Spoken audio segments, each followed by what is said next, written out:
The day has begun. Just got dropped off here at the Tellico Tower Trail parking lot where I ended yesterday, and doing a quick summit here up Blue Mountain, which is where the Tellico Towers are, I guess. I thought it was Tellico Mountain, but it's not. It is Blue Mountain. So doing a quick summit here before continuing on the AT. And right there is the tower.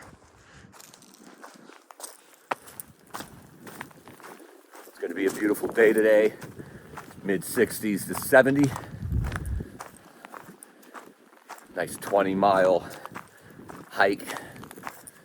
At the least, might go past that, but that will be setting me up for tomorrow to get done kind of early to set up camp so I can get rest early tomorrow, and then we'll be taking on the 4-state challenge,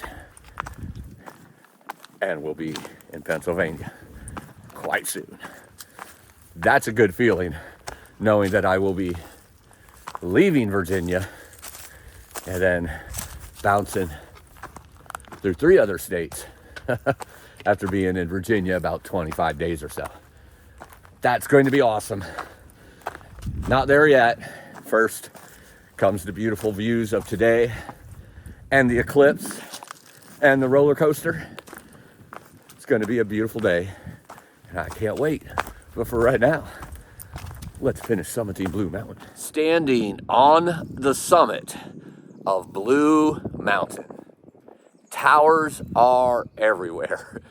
Past that one in the beginning, that wasn't quite the summit. It was almost like a fire tower, I think. But you got towers right here. You got 3 of them right over here. You got one over here. And then behind this building is another one. This is Tower City. No wonder it's called Tellico Towers. I wonder if Tellico owns it. I don't know if that's a company or what, but no wonder they call it Tellico Tower Trail.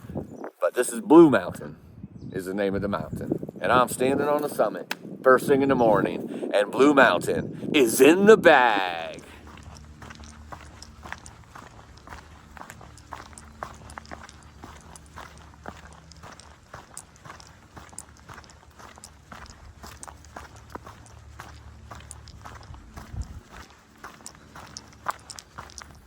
Passed a couple section hikers here in the last quarter mile or so. I imagine I'm going to be seeing quite a bit of that today because it's 65 to 70 degrees, sunny, and it was like 45 last night,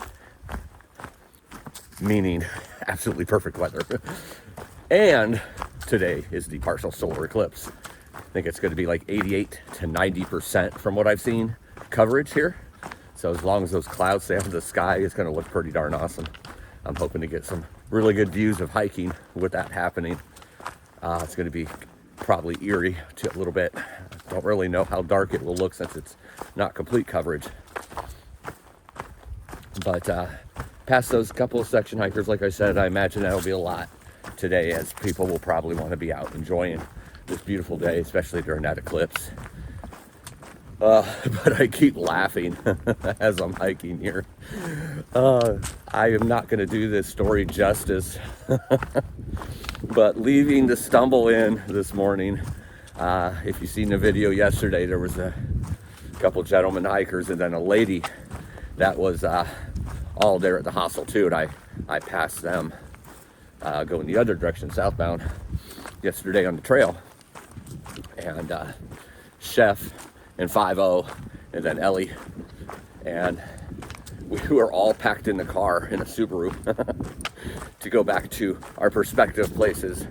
They were all 3 south of where I was getting dropped off, so they got dropped off first. Laughing, I haven't even told the story yet. Oh my goodness. So I get in the middle of the back, and mind you, I'm by far the tallest.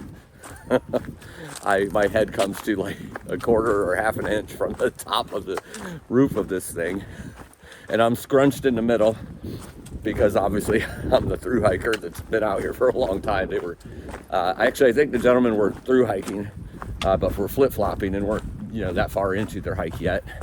And then Ellie was section hiking. So I'm sitting back there as obviously the super skinny guy because obviously I've lost so much weight and, you know, so many miles and days underneath me. So I'm in the middle. Well, we're in a Subaru, so we go to back up and everything's fine. But it won't go forward because I don't have a seatbelt on. Oh, that was fun to watch, I'm sure.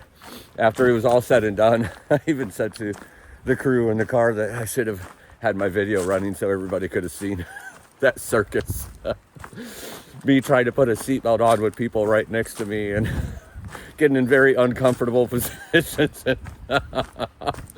Oh, poor chef. I think I was almost sitting on his lap trying to get the seatbelt on. Oh, it was hilarious. Oh my goodness. You had to be there, but if you could picture it, 5 people in one Subaru and Fortune in the middle, in the back. Oh man. Anyway, there's really not more to that story than that, but it was freaking hilarious because we couldn't go anywhere until Fortune got his seatbelt on, and that was a whole project in itself. So I keep thinking about that as I'm walking here, and I'll just kind of start burst out laughing. Oh my goodness. There's other stories that has happened in my life where I'll just randomly think about them. And I think I've mentioned it on the channel one time. Randy Doms, who was in school, he played basketball on the team that I did, and at the time that he just kept falling down on skates, just standing in one spot over and over and over again. I can't stop laughing 40-something years later whenever I think about that. Fun times. Fun times indeed. Well, I'm at this weird water crossing with all kinds of rocks, and I can't really tell where the trail goes, so you know what? Let's just do it. I was going to put the phone down, but it's not like a sketchy crossing or anything. I'm just not really sure where to go, like where the trail is. So.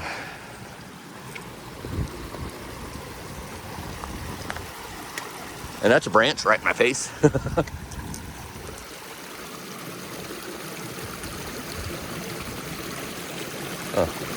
Oh, I see a blaze. There's a blaze right there in that tree. It's just really faded. Whoop.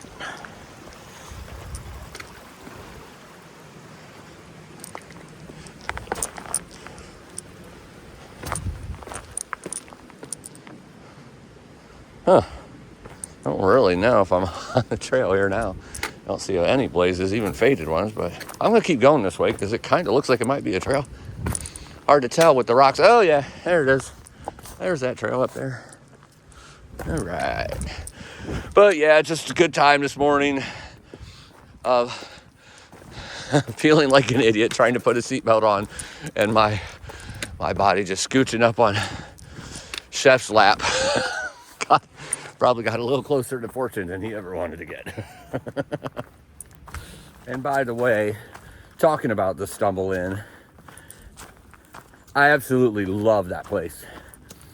So if you're coming through section hiking or through hiking or whatever outdoor activity you may do in the Front Royal area, I would definitely consider staying there. Great owners, Stumbles in Texas. Great people, big hearts, awesome breakfast in the morning. One of the best on the trail. Just great people. And Jojo, the border collie, such a cute, well-behaved, intelligent dog. I mean, I love all animals and dogs, unintelligent or intelligent. But I'll definitely say whether they're intelligent or not. And Jojo's very intelligent. Once you start playing ball with her, though, she doesn't want to stop. I'll tell you that. But Front Royal Stumbles laughs at me because I keep thinking, for some reason, I have Royal Palace in my head, and I keep wanting to call it Royal Palace. Front Royal's a nice little town, but I wouldn't call it a Royal Palace. It's Front Royal. So if you're ever in that area, basically right north of Shenandoah, definitely check out to stumble in, both Thru-Hikers in 2018, so they know exactly what hikers need when they stop for a night or a zero or a Nero. So look them up. Tell them Fortune sent you. I threw that last part in for fun because it made it sound like an infomercial. It's not an infomercial. I only say things when I'm really genuine, and definitely one of my favorites.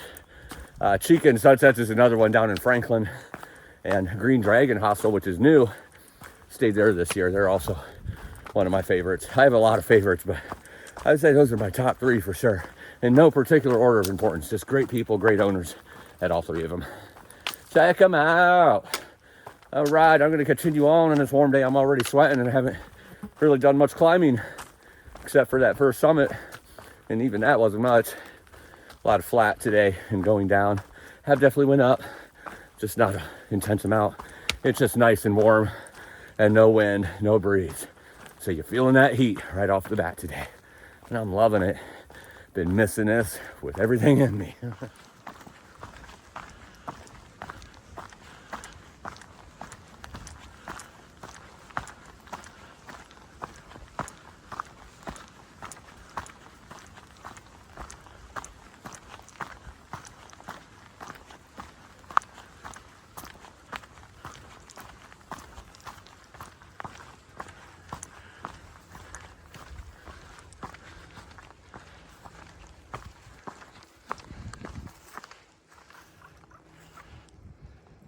In a different world now, my friends. The terrain change is quite drastic after Shenandoah. Just big, open type of fields, low elevation, a lot of ups and downs still, but overall low. Like right now, I think I'm about 1,200 feet of elevation in the air. It's beautiful how it changes. Some tent sites out there. I think might be a state park or something there. You know, there's a state park around here somewhere. But just a lot of brush, a lot of undergrowth in this area. Vegetation. It's beautiful. You can see some mountains way in the distance, but they're low. Love that terrain change.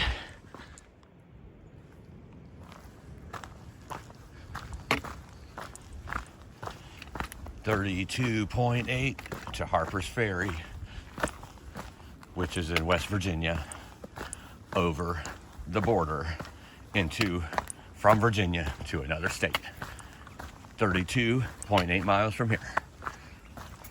I have today, and then I have tomorrow, and I'll be setting up camp, and then beginning the 4-state challenge in the middle of the night,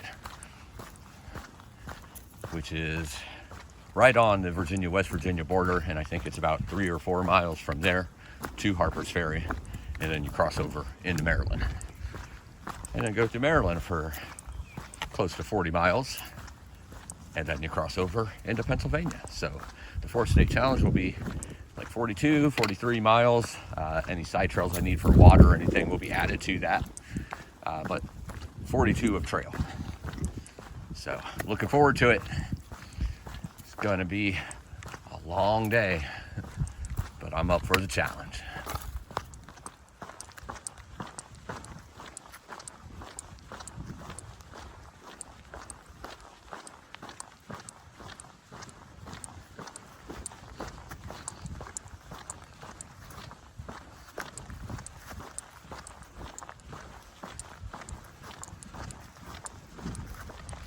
Oh my goodness, I'm here just walking along, and apparently my brain is playing back things that I said earlier, because it was a couple hours ago that I was telling you all about 3 hostels that are like 3 of my favorites along the trail, and I totally forgot one of my favorites, and it's right up there with the other 3, and that's Axe Farms, where I just was halfway through Shenandoah. Oh my goodness, I can't believe I forgot that. Kelly and Alec are awesome hosts, have awesome system there and layout, and the animals are just insanely cute. I apologize. So those are definitely 4 of my favorites. Now there's other favorites as well, but those 4 are like up at the top of the list for me. Again, in no particular order at all. They're just 4 couples that run hostels that know what they're doing and have it set up just right, and great food and great hospitality. I apologize that I forgot that. It's funny that that was a couple hours ago and all of a sudden it just hit my head. Oh my goodness, I never said Axe Farms. One of my favorites. Check all 4 of them out if you're through hiking. Fortune says you will be happy.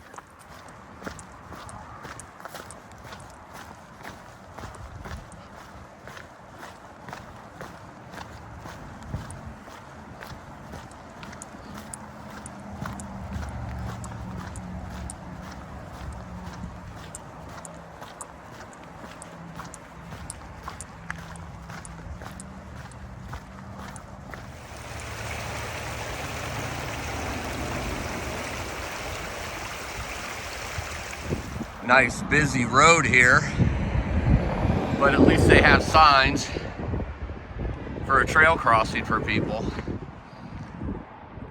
Cars are going pretty fast, as you can see. So I don't know how much those signs help, but I'm going to be really careful crossing. I'm not a big fan of playing Frogger in real life.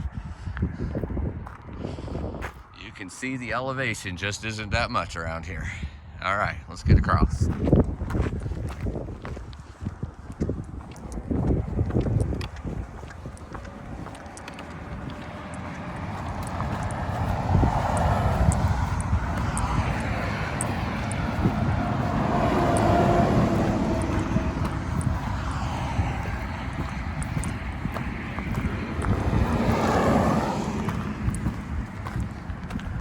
I just gotta get there.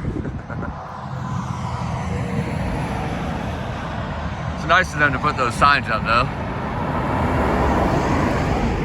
The ironic part is these 2 lanes go this way. So why they have the signs pointing this way, I have no idea. Oh my goodness, that's funny, I just got that. I guess it's for the hikers so that they know that that hikers will be crossing there. Otherwise the hikers might not know. Oh my goodness. Wonder why they had them facing that direction on the road that goes the opposite direction. Wow.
Wow, that is gorgeous. It smells so stinking good too.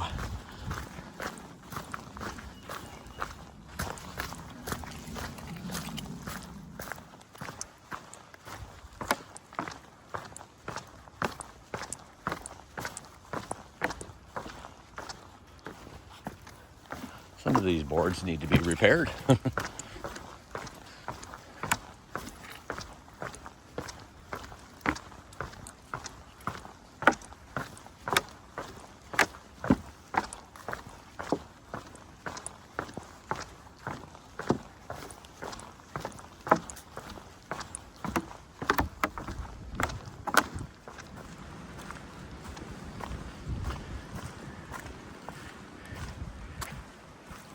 And here it is, the beginning of the roller coaster. About 10 ups and downs, taking you for a ride. The real roller coaster, though, was this morning when I was sitting in the back seat in between two hikers and winding around mountain roads and leaning this way and this way, up and down, trying not to end up in people's laps. That was the real roller coaster. I just realized that it's about 7 minutes from when the eclipse is supposed to happen. I don't know if that's the peak time, if that's when it's the 88% covered, or if that's just when it begins. But I'm gonna have the camera ready and try to get some really cool views with the video and some pictures. Probably pull out the boom, the tripod / selfie stick, and do some hiking with that, so it could get me with the sun behind me, since it's behind me right now, in the shot, to see if it shows up with the eclipse.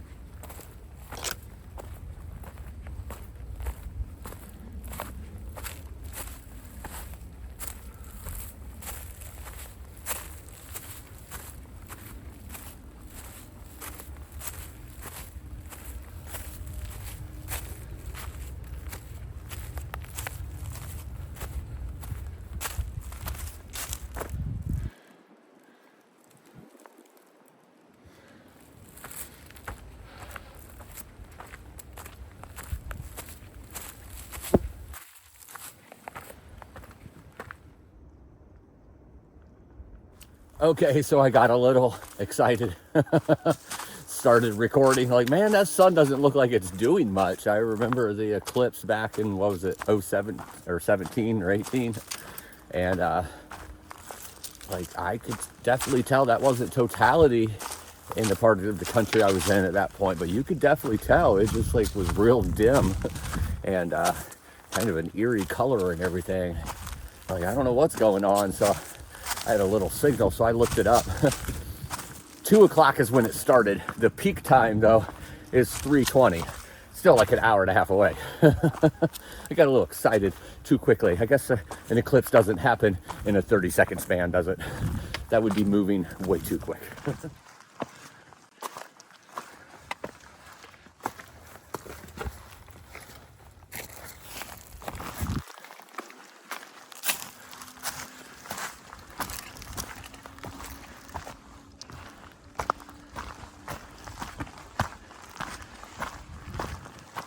Standing on the summit of Piney Ridge, a short but steep incline up to the summit of Piney Ridge. It's always those short ones, man, I'm telling you. Those are the ones that get you sweating the most. It's getting dimmer outside, but it's still about 30 minutes or so from peak of the eclipse. But I don't know, you might be able to tell on the camera. I could tell out here. It's that weird time where it looks like it's getting dark, but it's still light. But I digress. Piney Ridge Mountain is in the bag. I don't know if the camera's picking up how dim it's getting. It looks so weird and creepy. I love it. Sun's still shining. It only has about an 80% totality in this area. Not quite there yet, so it will get dimmer. Thing is, with smartphone cameras, you never know if it's going to pick it up or if it's going to automatically adjust the camera or something. And I know I could go in there in settings and switch all of that off. I'm not going to do that while I'm hiking, though. Nope. Got enough on my mind and on my plate.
Looks so eerie. There's clouds around it too, but the sun's still shining through the clouds. The dimming is just because of the moon eclipsing the sun. Those clouds are really thin, like cirrus kind of clouds. Here in about 5 or 10 minutes, it will start moving the other direction, and in about an hour, it'll be back to normal from what I've seen. It's pretty cool though to be out in the forest, up and down the roller coaster and up and down these mountains when the sun is refusing to shine. And there it is at its peak. Just a sliver, 80% totality. Wow. That's crazy. And this is what it looks like outside. Really dim.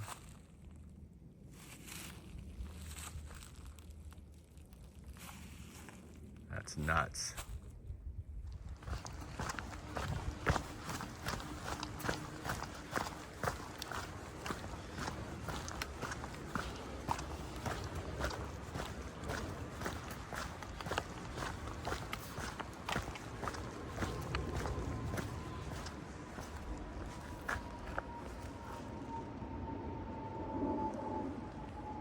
And 1,000 miles of the Appalachian Trail is in the bag.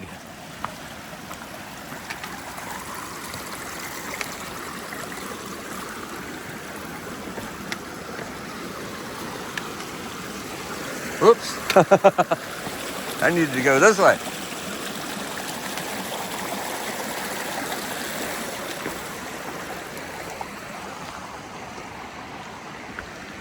You know, this roller coaster ride sure does have a lot of places that you can stop and get drinks. I've never seen that on a roller coaster before. Unfortunately, it's only one kind of drink. They don't have all kinds of stuff like Mountain Dew.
Whew.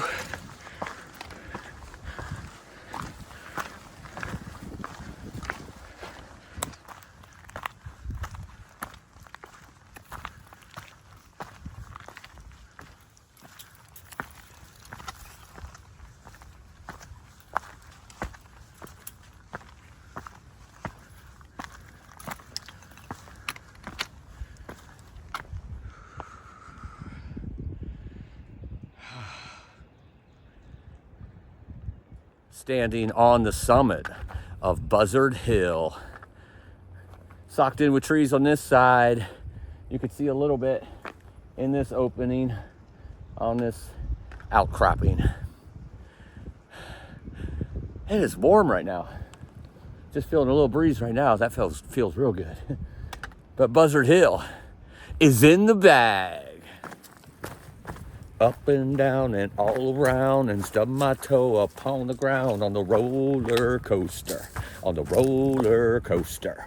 side to side and way up high and then down low where the wind won't blow on the roller coaster, on the roller coaster.